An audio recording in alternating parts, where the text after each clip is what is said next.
Hey guys, so it is Wednesday the 22nd, and I want to show you a little bit of progress we made. So obviously I'm up in the bathroom, and we knew that we were going to have to fur up these joists, primarily because this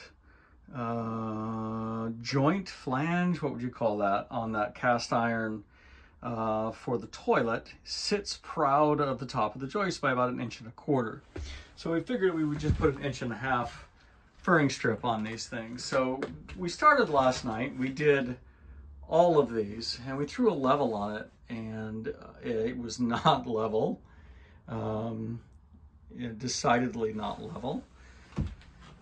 So we pulled all the furring strips off because this was the high one. And what we found, sorry, let me go back and stand still.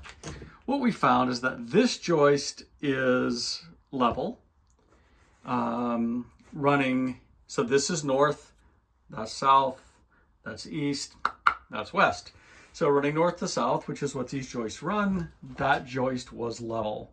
The rest of the joists were neither level to each other, running east to west. They actually go slightly downhill, which is a problem because our bathtub is going to be here with the drain over here. And so if the whole floor is low on this side, then the bathtub is not going to drain. It's just going to pool.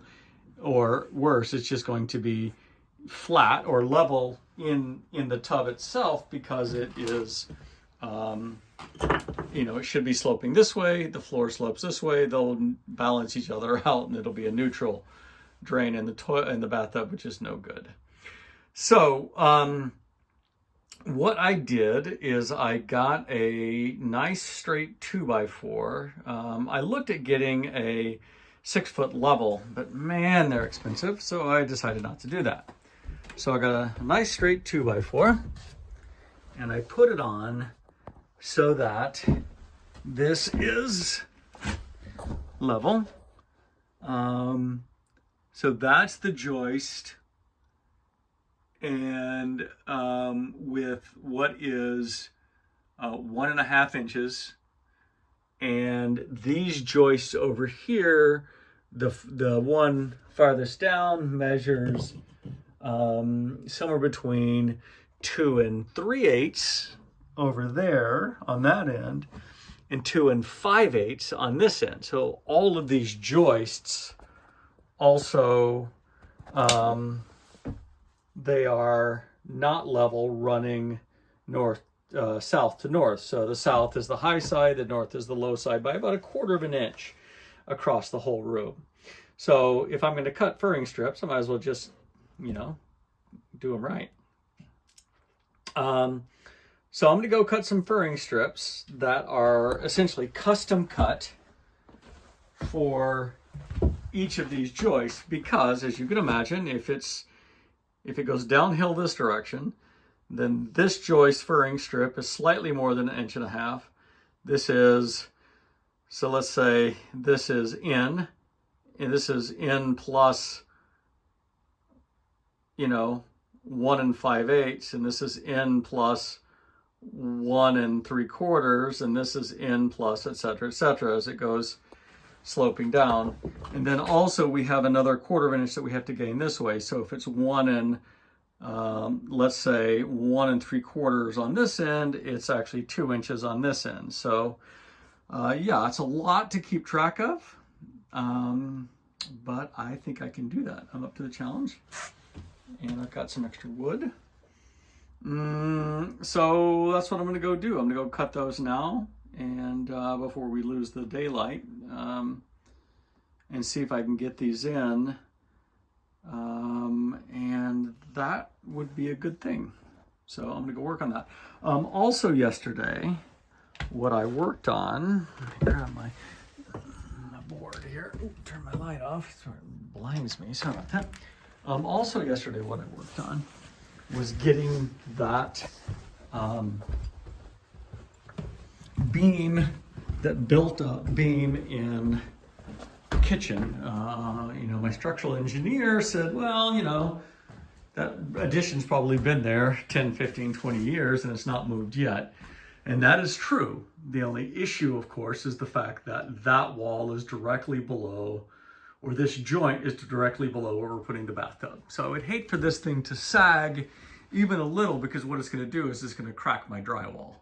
And that won't make me happy at all. So what I did is I put in, you can see this middle piece.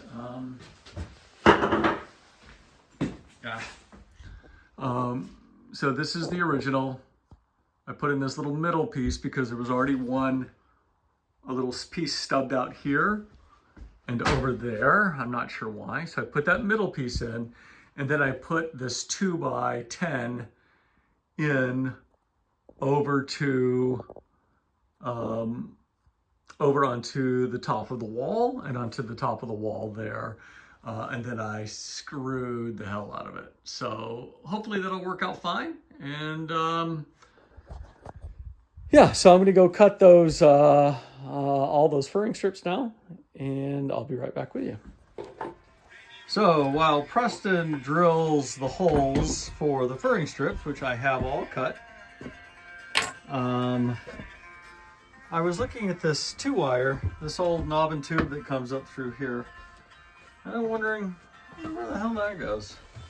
So I started following it.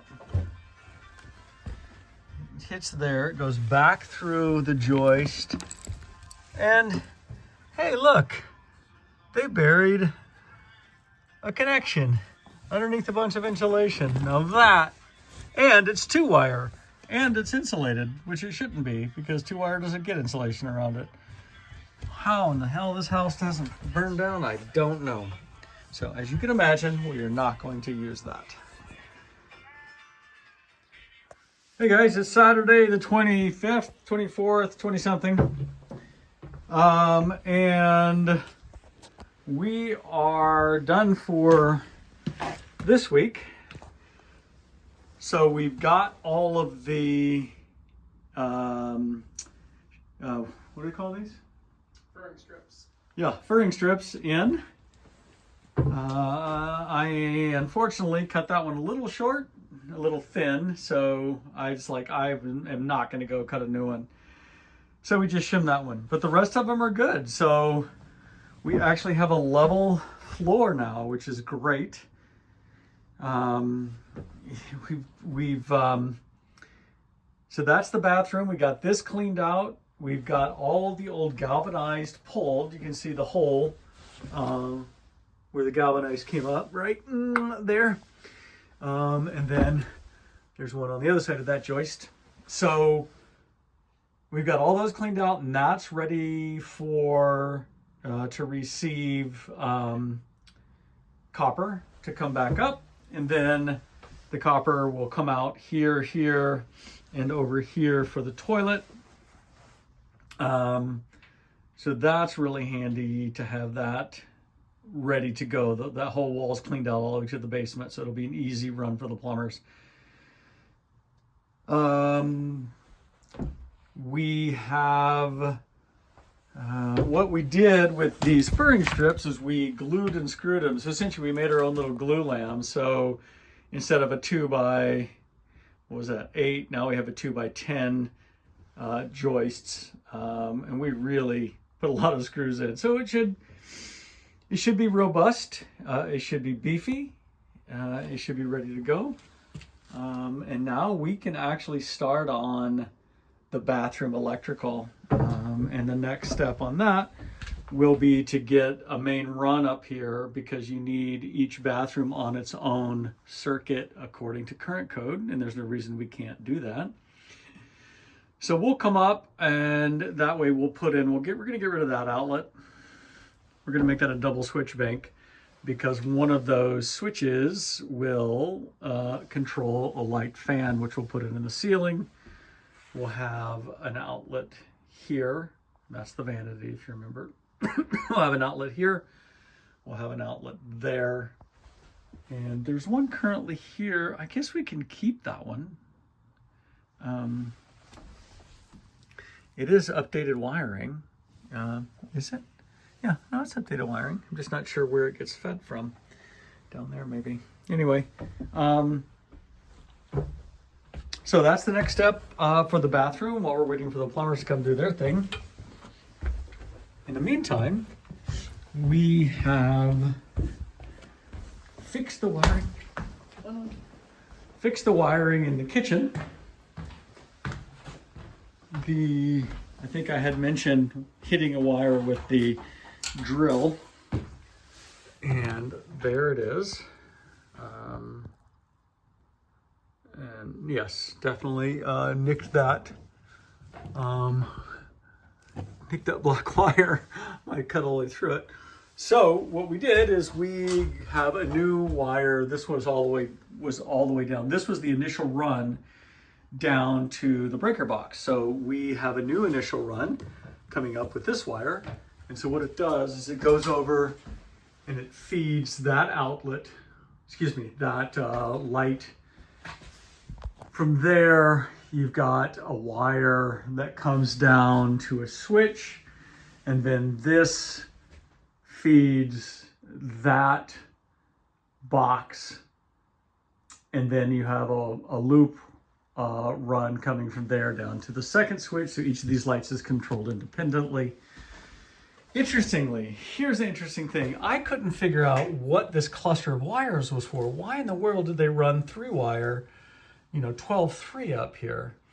Until I had a circuit tester on the bottom receptacle of that little outlet, and it was off. And then I just happened to put the circuit tester at the top and it was on. So what they've done is this outlet, this one, that one, and this one, all of the top receptacles on those 5 outlets are wired on one breaker, and all the bottom receptacles are wired on a second breaker, which is clever in that you can plug all your major appliances in the top, and then you can plug in other things in the bottom without knowing that you're using the same circuit. So that's good. Also, we figured out what this dangling wire was for. Remember I said this long in one of the first videos, we found this wire curled up in the ceiling? It's actually for it goes to this switch. And what it was for is they were clearly intending on putting a light over the sink, but they never did. So we're going to do that. So that is the next step. We're going to get those wires run. We're going to get those boxes where they need to go. Some of the boxes we need to raise. Some of them we need to lower to make it work with a 5/8 inch drywall, which we're putting on the ceiling. Once we get the ceiling wiring and boxes done, we can drywall, which will save us a lot of mess down in the kitchen every time we're working above.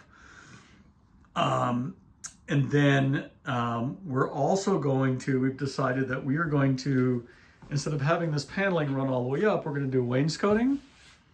So we're going to have a chair rail about here. That's kind of pretty much level with the top of the counter. The only thing we're going to run into, of course, is when we pull this off, this paneling off, we have drywall from here over, we have plaster from here this way. So we know we're going to end up having to repair some plaster. Anyway, that is where we're at right now. And we have lots of work yet to do, but we have plenty of time to do it in. That's my story. Preston and I are sticking to it.